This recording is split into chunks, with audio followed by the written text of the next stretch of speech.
Hello everyone, দেখো আমি এখন আমের চাটনি বানাবো। তো তোমাদের সাথে আমি শেয়ার করছি আমার রেসিপিটা।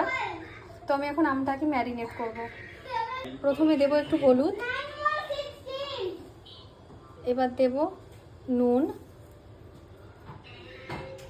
দিলাম একটু কাশ্মীরি লঙ্কা গুঁড়ো, এবার দেব চিনি। এখানে ব্রাউন সুগারও মিক্স হয়ে আছে, ওই জন্য কালারটা এরকম। 3 চামচ মতো দিলাম। তোমরা আম খেয়ে দেখবে, বেশি টক আম হলে আরও একটু লাগবে। আর দিলাম একটু সর্ষের তেল। তো এবার আমি সবটা মেখে নেব। চলো এটাকে মেখে নিই। দেখো আমি মেখে নিয়েছি। এবার আমি খানিকটা জল অ্যাড করে দেবো। এবার আরেকবার মেখে দিলাম। এবার এটা আধা ঘন্টা মতো আমি রেখে দেব। চলো এবার কড়াই গরম হয়ে গেছে, আমি দিলাম কিছুটা সর্ষের তেল, দেব 5 ফোড়ন, আর দিলাম চেরা কাঁচা লঙ্কা, আর দিলাম আদা কুচি।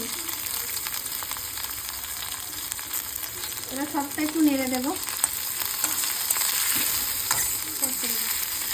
এবারে দেখো ম্যারিনেট করা আমটা আমি ঢেলে দেবো। খুব সাবধানে ঢালবে, না তো তেল ছিটকাবে।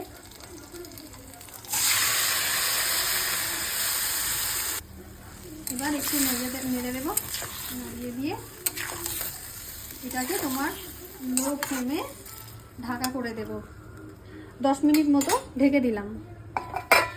চলো 10 মিনিট পর ফিরে আসছি। চলো এবার আমরা এটা ওপেন করে দেখি।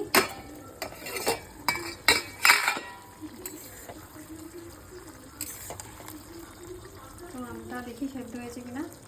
হ্যাঁ, সেদ্ধ হয়ে গেছে। তো তোমরা যদি একটু গ্রেভি ঝোল ঝোল খেতে চাও, তাহলে এরকম অবস্থাতে বন্ধ করে দিতে পারো। আর উপর থেকে একটু ভাজা জিরে গুঁড়ো ছড়িয়ে আমি বন্ধ করে দেবো। তো এই ভাজা জিরে গুঁড়োটা কাঁচকলায় আমি দিয়ে দিলাম। এবার নাড়িয়ে নেব। নুন মিষ্টিটা তোমরা টেস্ট করে নেবে।